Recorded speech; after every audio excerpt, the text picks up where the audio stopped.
guys, Bjergsen here from TSM, and this is my solo lane tactics guide to Azir versus Fizz. The runes I like to run for Azir are Magic Pen Reds, HP scaling yellows, AP scaling blues, and flat AP Quents. If you're a little less experienced in this matchup, you can run flat MR blues since it does help a lot against Fizz all in and just general burst. But if you're more of an experienced Azir player, I say go AP scaling. It really does pay off later. Of course, have the AP scaling. It's just the best seals right now. It definitely really helps out throughout the game. Of course, Magic Pen Reds and AP Quints are really standard, and flat AP Quints. For the Masteries, as always, on AP Champs, I like to go 2109. It is just the best page right now, and it's just the one I prefer the most. So just try to maximize the amount of AP you can get and get mana regen. For the skill order, I like to go W level 1 because it's simply just the only spell you can take. For level 2, even though Fizz is a melee matchup, I think Q is just the best way to go. It helps you slow him after he's traded you or potentially even poke him from afar. So I think Q is still the best option to go second. At level 3, I definitely recommend E because when he gets in your face, you can really get back up in with the trade. Your E does damage, it also gives you a shield that's going to do really good for you in these close range melee fights. At level 4, still go Q because you want to be maxing Q. After maxing Q, go W second. I prefer it overall because it reduces the cooldown of the soldiers, which is helpful throughout the game, but mostly in team fights. And last, max E, of course, and get ult whenever you can. For the item build on Azir, I start Doran's Ring. It's just generally the best option for AP champions. It gives HP, AP, and mana regen. It's a really helpful item overall. For the first item, I like to be a bit greedy and go for Morellos and not go for the magic resist. For Azir, you can generally use your E to stay alive and use your ult to peel off the Fizz, but the Morello really does pay off. It's a cheap item, it gives a ton of AP, and most importantly, very, very cheap CDR.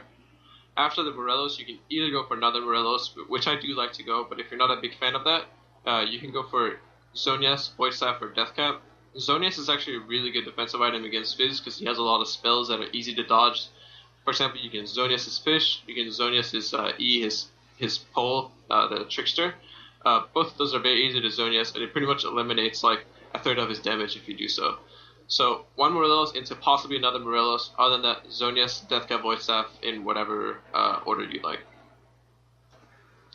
You generally want to get your boost after your first item, which is usually the Morellos. So after Morellos, I like to go Sword Boots. Some people prefer CDR Boots, but it also depends what the rest of your build is going to look like. If you're going for the second Morello, always go Sorcerer's Shoes. If you're going for one Morellos, the CDR versus Magic Pen really depends on your playstyle. At level 1, you want to make sure you can try to push up the wave without him getting the free Trickster jump on you. Pretty much I recommend putting the soldier around your melee creep so that if he does E onto you, you have your soldier around you to hit him. So just try to get the level 2 first, but don't take too much damage in the process. Fizz is usually going to go for the E trait at level 1 since he generally has more pushes with the fast start. At level 2, you'll be getting your Q, so you should have an advantage if you get level 2 before him. At that point, you can start pushing him out of lane, start pushing up the wave, and his E cooldown is extremely long, so you have a lot of time to open damage on him. Around the level 3 and 4, Fizz is going to be looking for a lot more trades, and he's going to looking to go in on you. So around then, you should try to play safe.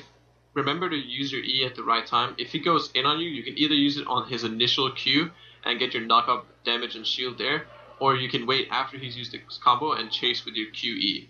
It really depends how you like playing the lane, but both work pretty well. You need to be able to use your E well against Fizz, but not just use it mindlessly in case the enemy jungler ganks you. Around level 4, you can really start poking Fizz and use your range to be superior, so make sure you use your Q and max range to poke out Fizz.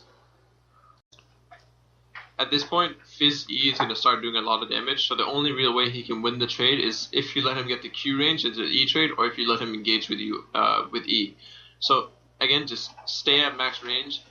Azir doesn't have the greatest matchup against Fizz until he gets his ultimate, but you can still stay on range, make sure he doesn't get the free trades, and you can still win trades with your poke. At the level 6, you just need to be wary. Azir's ult does cost a decent amount of mana, so make sure that if he's all-inning you, you still have mana for your whole combo, including your ult to escape. But depending on how low you are, you might have to back. Just be careful, because at level 6, Fizz is generally going to look for a trade. One thing that can be really hard to pull off, but can essentially win you the lane for free, is dodging Fizz's ultimate using your WE combo. So pretty much it's really hard to react to, but if you're ready all the time, if you sit there and you know he's going to throw his fishes at any given point, just be ready to WE, because if you dodge it, you win the lane for free. There's no way he can all in you. There's no way he can do heavy trades. You win from now. Thanks for watching the Solo Lane Tactics Guide. Make sure to follow me on Twitter @Bjergsen.